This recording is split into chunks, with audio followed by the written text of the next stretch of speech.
Welcome to Evilive, the live media commentary show that answers the question, can this series get any more devastating? Like, truly, because I'm not entirely sure I can emotionally handle it if it does. That's how bad it gets. All right, well, subscribe if you're new to the channel because today we are reviewing HBO's Game of Thrones, House of the Dragon, Season 2, Episode 4, The Red Dragon and the Gold. All right, so this was directed by Alan Taylor, who knocked it out of the park. It was written by Ryan Condal, who knocked it out of the park. And it was released yesterday, July 7th. And sweet hell, every single time I watch anything else streaming that I'm like a fan of the fandom, I'm wildly disappointed. But this, for some reason, always lands. And I'm never disappointed. I'm always left wanting a little bit more, and that's what this episode definitely gave. All right, so rather than going sort of beat by beat, I want to talk about some of the characters, and we'll get to the overall arc of the episode and stuff. But, I mean, it really started with a call to battle that King Aegon did not want, and then it ended with some real devastating dragon fighting. And it was just brilliant the entire time. I loved it so much. All right, so we're back with in Harrenhal with Daemon Targaryen. He is doing his best to get supporters to come over to the black side of the war, and he is kind of struggling. I mean, not a lot of these families are willing to, sign up, as it were, with them.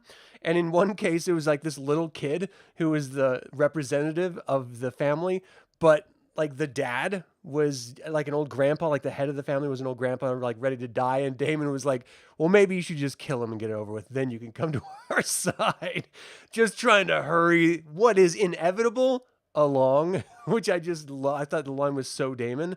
It was just really great. And if he was there, he would definitely put a pillow over that old man's face just to speed the process up a little bit. We have Alicent going to the Maester to get a tincture, a potion for abortion, just in case Sir Criston Cole actually knocked her up, which I think that's the inference here.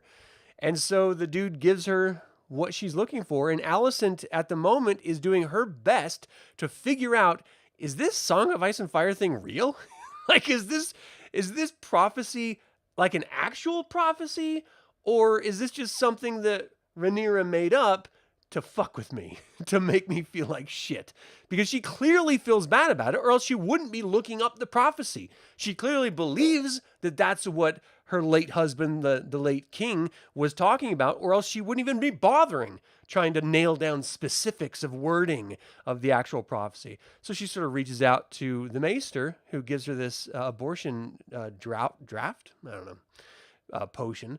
And she's like, look, did he ever say anything to you about who he wanted to lead? And the dude was clearly caught between a rock and a hard place, because if Rhaenyra would have said it, he would have been like, oh yeah, well, he clearly always talked about you doing it, because he clearly always talked about her being the next ruler. But because it's Alicent in front of him, and he knows that he could easily be dragon food or hung or any number of other ill effects happening to him if he answers poorly, he's like, yeah, we didn't really ever talk about that. I don't know. He never had the conversation with me, so I can't really say it with any definitive confidence. And she was just like, damn it, that means he said it was Rhaenyra. Gah. I just love so much how Alicent knows now, just like at the end of the last episode, that she is fighting and murdering people for no reason, and she is not in the right. But she's also no longer in any position of power, because the war has sort of taken off without her. And so she's got to sort of like emotionally and just critically come to terms with the fact that she started this mess, and now it's spiraled out way beyond her control, and she just has to sit back and watch it, knowing that it was all a lie. But then she silently sort of like sneers at her son, who they put on the throne, but who clearly isn't suited for the throne. She's now talking shit directly to his face, like, we don't need you to do anything, dude. We need you to sit your ass in your chair and not do shit, because that's all you're capable of doing. If you really wanted to rule, you would come talk to me and my daddy, and we would have counseled you. We would have given you wisdom. Do you realize what it took for us to put you on the throne, and now you're acting like a spoiled brat, which they created. So it kind of fits perfectly. I kind of love that. They're realizing that their kid is a piece of shit and that they are responsible for this piece of shit and this piece of shit king. So King Aegon is sitting in his council chamber, and he realizes that Aemond has been talking with Criston Cole this whole time behind his back about what maneuvers are going to be happening next. And they decided to go to Rook's Rest instead of go to Harrenhal, which is where Aegon wanted him to go. And Rook's Rest is really close to Dragonstone. So that means, and they're intentionally doing that because they want to draw out some of Rhaenyra's dragons. And if they can draw out some of Rhaenyra's dragons and Aemond is on Vhagar, then Vhagar can have a lunch. I mean, that's kind of what it comes down to.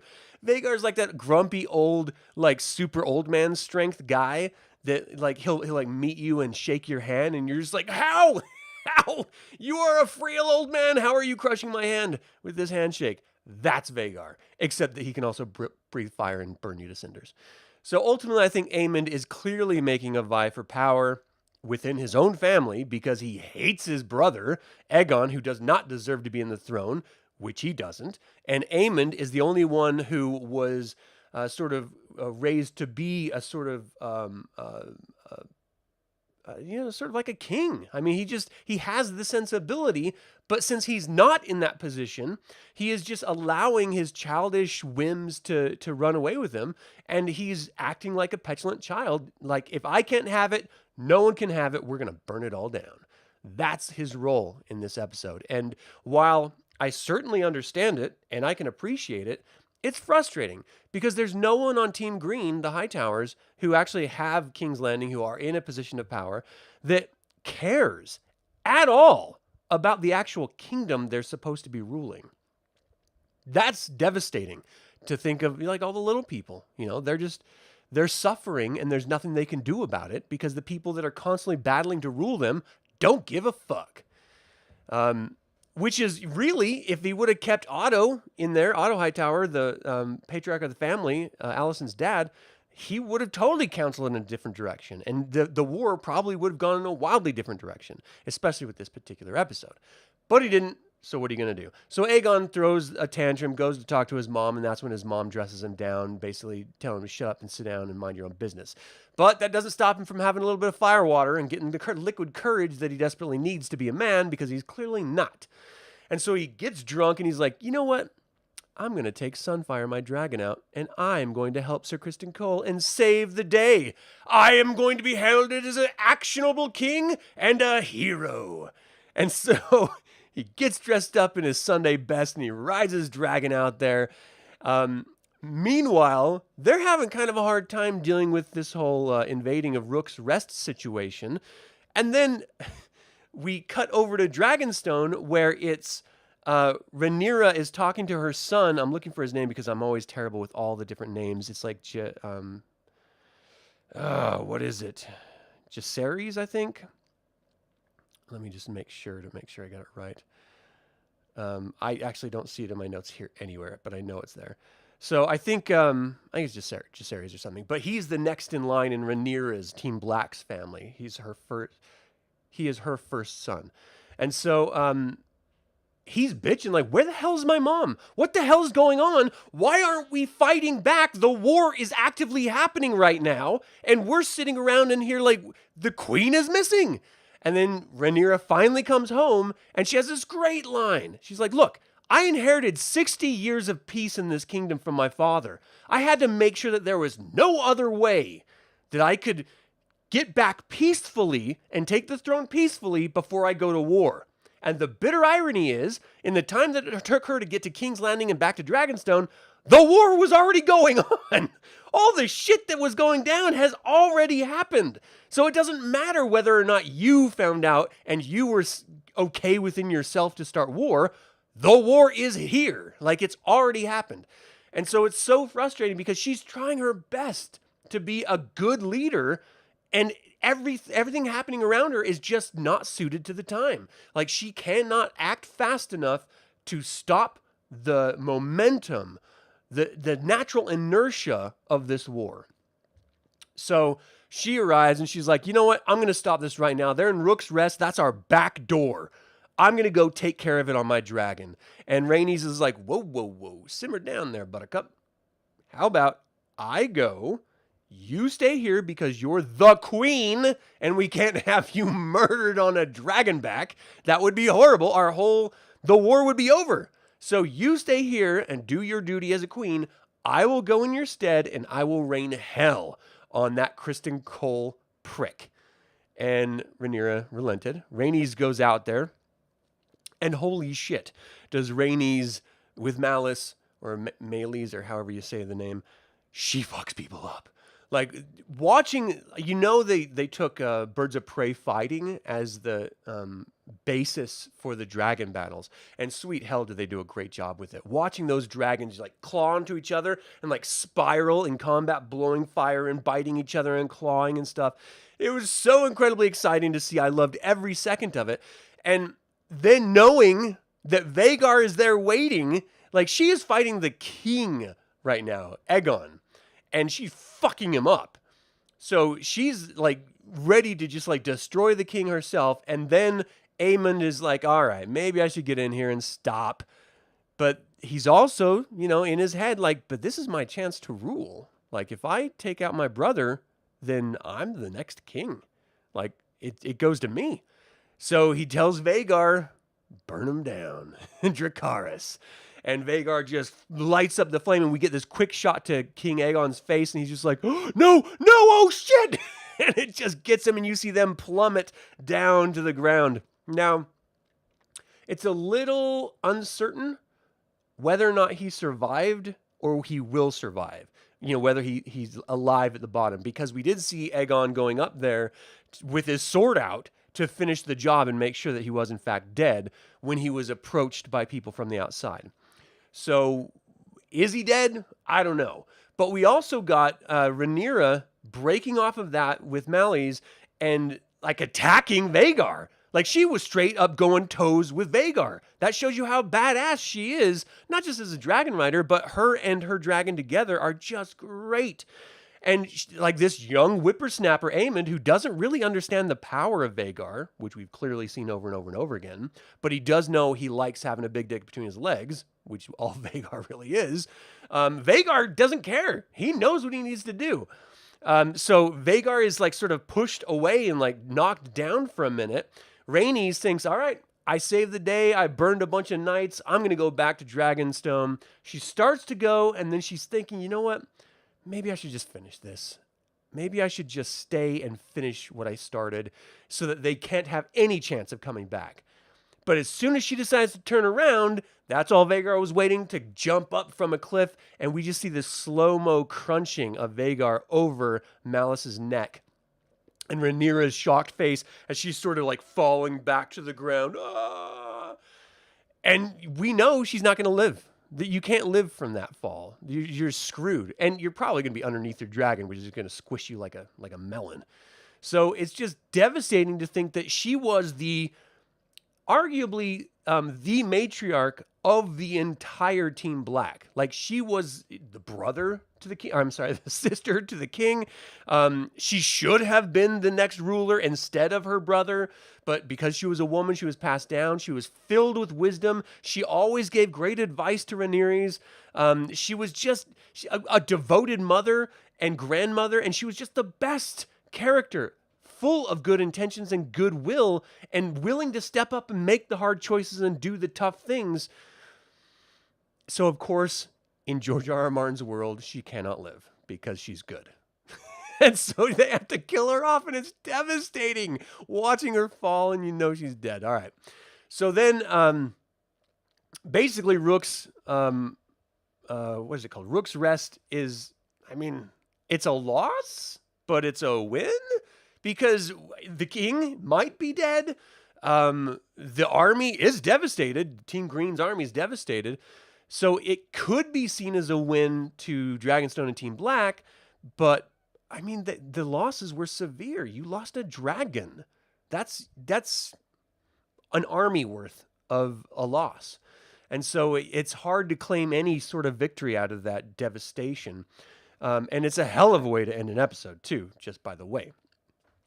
I loved the trauma that Daemon was experiencing when he was trying to raise an army in Harrenhal, going back to Daemon, where he's constantly having these visions. And he has these visions like this witch. I don't even know if that witch was real or not, but she gave him a potion that would help him sleep. And he started having visions about Rhaenyra, and he ended up like a young Rhaenyra when he started courting her initially, which is super creepy, but that's Targaryen way.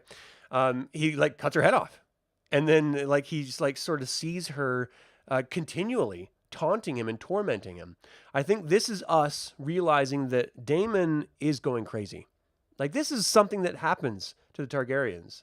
It happens to some of them. They go nuts and their mind just sort of runs away with them. I think that's what's happening with Daemon. And if it is, it's devastating because he is someone of serious power and ability. And if he goes crazy, he's taking some people with him. Hopefully it's not Rhaenyra because that's what it seems to be implying. But I mean, how can you deny that this is a devastating turn of events and something that no one wants to see? Daemon trying to vie for the role of ruler by killing his wife, the girl who is actually supposed to be on the Iron Throne in the first damn place. But madness will take you over and make you do horrible things. So I loved how he is constantly being tormented and his mind is twisting and he's having these crazy visions.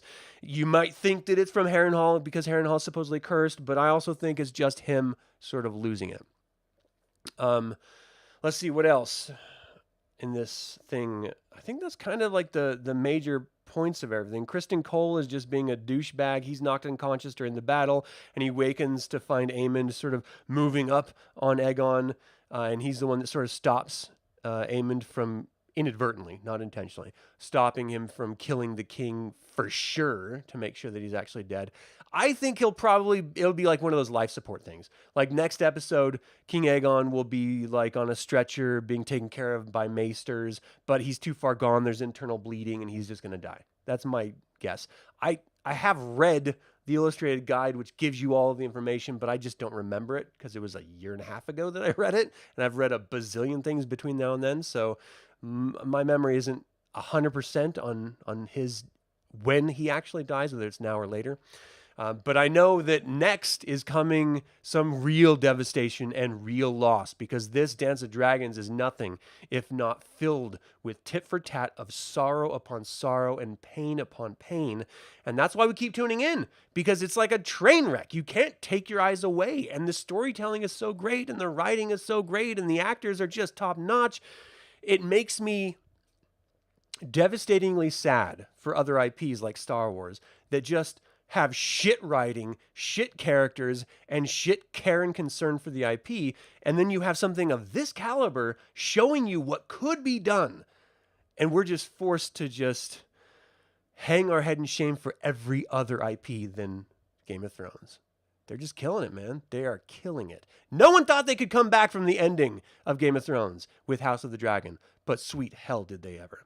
All right, so that is my review of this episode. Hey, Chris, how you doing, man? It is so good. I mean, Rhaenys was the only good guy, and she had to suffer for it. Oh, and I don't want to pass over the whole idea that Rhaenys' husband Corlys, who is down dealing with, and they're not even talking about it, but he's dealing with blockading pirates and any sort of support for King's Landing with his ships, his massive fleet, and down there he fathers a son.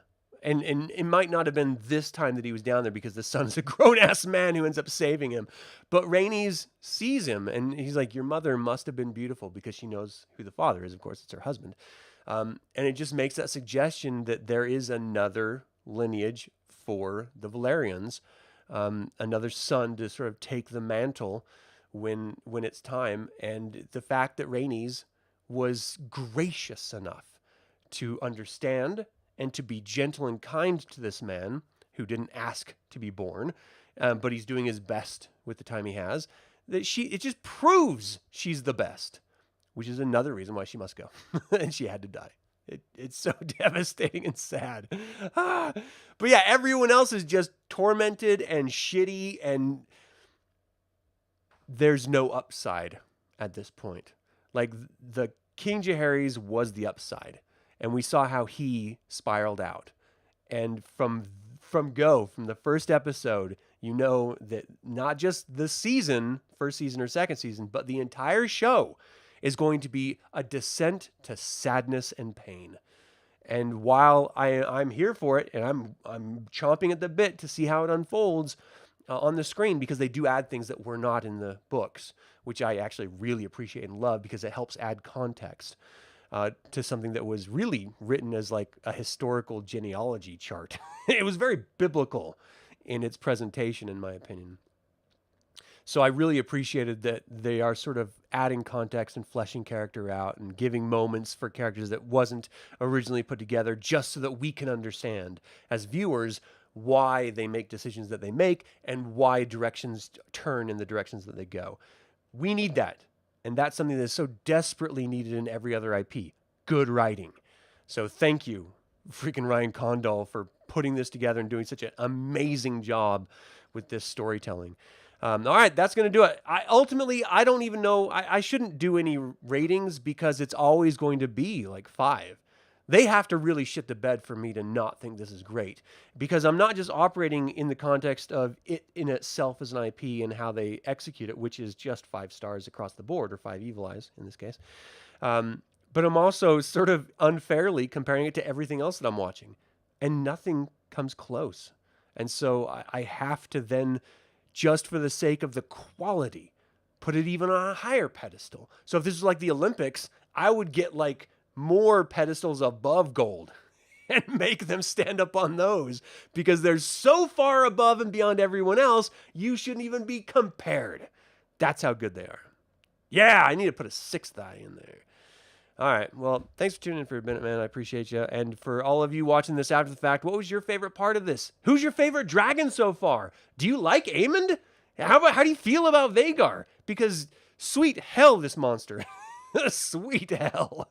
What was the most devastating death? Like, let me know in the comments below. I always appreciate hearing what you have to say, and I will always respond to whatever you put in there. And as always, remember, the evil spelled backwards is live, so get your tookuses out there. Be evil.